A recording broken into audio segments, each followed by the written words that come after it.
Hey neighbor, welcome back to ARTV. My name is John and it's time for another episode of 7 on Sunday. Today we're doing a sequel because we've got sequel-itis, of course. It's a highly requested follow-up episode about songs that I used to hate but ended up loving, at least at some point in my life. Now obviously hate and dislike are kind of interchangeable here, as are I really like a song and love. I know there's a difference between the two, but that would make for a really long title for this video, and who's gonna click if it's like songs that I used to kind of moderately dislike but now like at least somewhat? If you missed out on part 1, then there should be a card on screen now, or else there will be a link at the end of the video. I do suggest checking that out because I covered everything from Linkin Park to My Chemical Romance there. I've got 7 more for you today, and I do hope that you can enjoy. I hope to provide some insight as to why I used to dislike the song and why I kind of flipped the coin over to the different side. Let's get this thing started. Take just a second of your time, hit that like button for me because it truly does go a long way. Subscribe and join the neighborhood, and let's get started at number 7.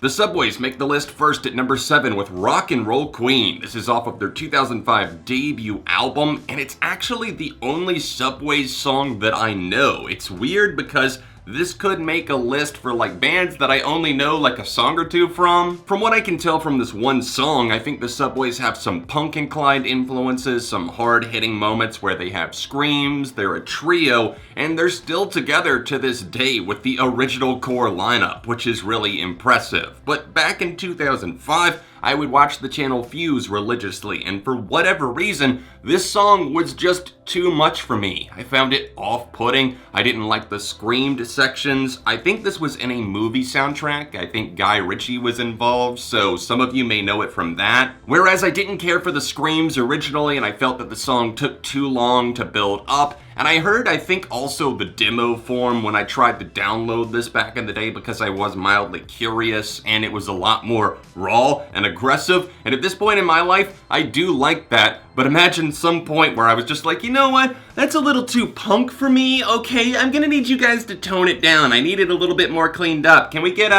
some Blink-182 up in this joint? Rock and Roll Queen, what a simple but effective tune. I mean, you are the sun, you are the only one, be my little rock and roll queen. It doesn't have a ton going on lyrically, but it also doesn't need to in order to be a rollicking, stomping good time. Favorite fucking boy band, pray to be important in my paradise. My death will be the fandom. Just keep your fucking hands up. Tell me I look handsome. Figured I would include a newer pick, something that really grew on me from the time that I was sent the album early to the time that I actually put out a review, and that song is coming at number 6. It's War Crimes by the band Waterparks off of the album Fandom. Still haven't come around on that title yet. War Crimes at this point is actually one of my favorite songs, and upon first listen, I was kind of infuriated. I was like, what is this 2012-ass, Skrillex-ass sounding song that makes no sense, and it's combining together these heavier guitars and then God's favorite fucking boy band, all of these lyrics, and then I kind of started to wrap my head around what this song was actually about, and I'm really grateful for the fact that Hopeless Records did send me that one early because it got some time to really grow on me. And at this point, as I mentioned, I think all of the weird ideas and the experimentation that they tried out, for whatever reason, it makes this Waterparks song more compelling. Austin Knight has a screamed section on this song, which is extremely therapeutic. You can just feel the anger seeping off of it, and say what you will about Austin, but he's got some charisma. And then those guitars, combined together with the programming, it's wild, it's out of control, but the recklessness kind of works in its favor.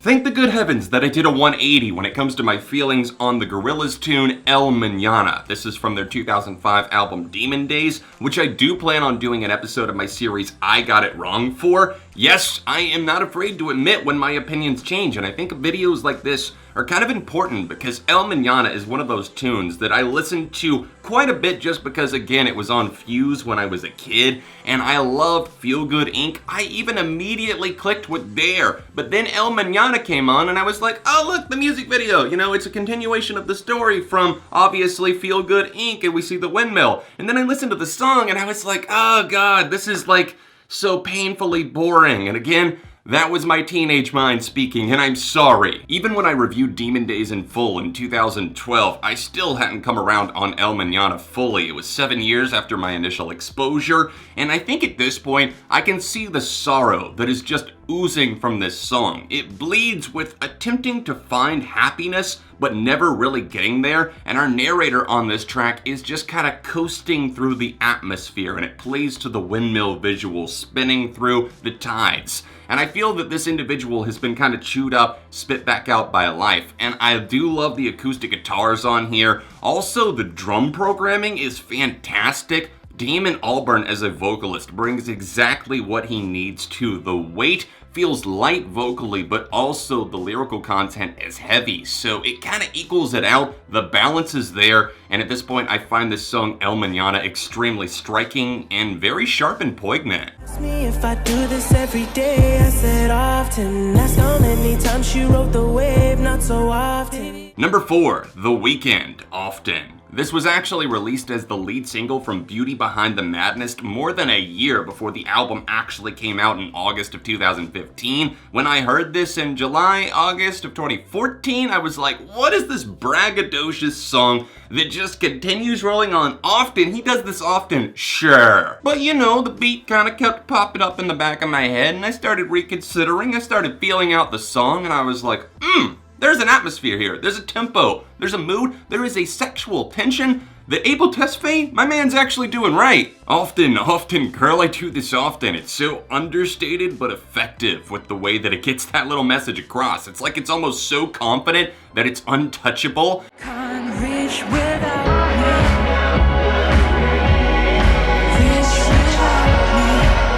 Number 3, Loud Places by Jamie XX featuring Romy from the XX, his bandmate there. This is a song that back in 2015, I reviewed in color by Jamie XX and called this one of the most boring and unpalatable songs on the album. I said it was in desperate need of a drop, and listening to that statement back 4 years later, I don't think it's aged well, because it's either, I don't know, my opinion changed, or maybe I was just uncultured swine. Loud Places once again features an XX member, but this time finishes with much less satisfying results than Seesaw or even Stranger in a Room. In all seriousness, that's genuinely how I felt at the time, and that's perfectly okay. I think the main point of me putting this on the list is to say that this song has really grown on me by leaps and bounds. I love the sample that's used in the background to kind of heighten suspense, and the tension, the payoff that I didn't feel was there before, I now hear it. It gives you the feeling of gliding downhill, hands off of your bike, just kind of sailing along. It's not like, oh, I'm in danger of something bad happening here, I'm gonna fall off a skateboard. No, it's your bicycle. You've ridden down this hill 1,000 times, and it's a smooth journey. That's exactly what Loud Places is, and it does it while kind of relaying this message of not being able to move on, going to a place to try to hide away from all of these loud sounds, these loud places. This was addressed again on the track of Violent Noise from the next XX album, another one of my favorites, and honestly, I think it's an underrated pairing. Madness, keeping us afloat. Mad makes the list at number 2, Madness by Muse. Oh god, did I detest this song when it dropped. I made a blog post about it. I was so angry. I was like, how did Muse do this? How did we get here? How did we get to this point in time? And you know, I can still feel that frustration in a way. I know what it feels like to feel so jaded, genuinely, by some of my favorite bands. But in retrospect, this was not the song to really lose my shit on, because Muse have not only done worse themselves, but some of my favorite bands in recent years have done way worse than this, because this song actually has a lot of integrity. This was a wild transformation for me, because this was a song that I initially gave like a 2 out of 5 to, that's now in my top 10 favorite Muse songs of all time. How did that happen? How did such a repetitive song that makes use of that kind of wub-wubby feel that's very 2012 work its way into my heart? Well, it has a lot to do with Matthew Bellamy and the way that he has an understated kind of crooning vocal performance on this tune, and then it rises up, the dominating guitar that's so melodic you can just hear every note in that solo and you want to dive straight into that warm pool. Muse, I gotta hand it to you, somehow you find a way to bring me back into some of these tracks that I had initially dismissed, and while there's still plenty that I have not come around on, Simulation Theory, this is also one of those moments where I can admit that within a year period, I had completely changed my mind on. It was divisive, but it wasn't done so just for the sake of feeling gimmicky and electronic just because, oh look, shiny new things that we can do. I mean, maybe that was part of it, but still, we got a genuinely fantastic song out of it.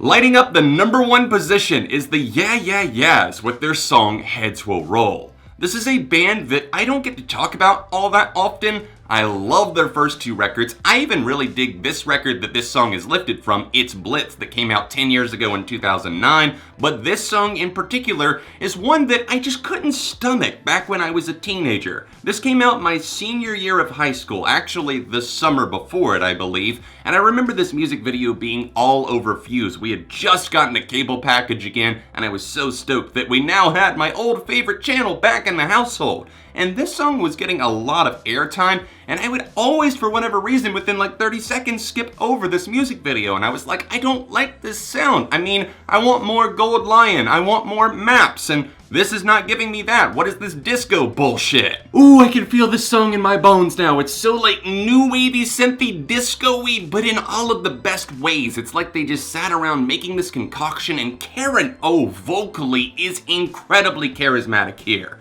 Behind the vocals, she is definitely really understated in a few places. I like the background sounds that are going on, and the band working a surprising amount of guitars that I just didn't pick up on or give them credit for back in 2009. But at this point in my life, this has turned into one of my favorite songs by the Yeah Yeah Yeahs. It's so catchy, it's fervent, there is a undying spirit here, a flame that will not go out. Thank you guys so much for watching another episode of 7 on Sunday. Do me a favor and hit the like button if you enjoyed this video, and if you haven't done so already, subscribe and join the neighborhood. Be kind to your neighbors and join the discussion down below. If you happen to miss last week's episode of SOS, then tap this card right here, or tap here for part 1 of this video, songs that I used to hate but now love. Other than that, you can connect with me on social media, including my Patreon page if you want to help support what I'm doing on both of my channels. All of the links are down below, and I will see you soon for more on ARTV.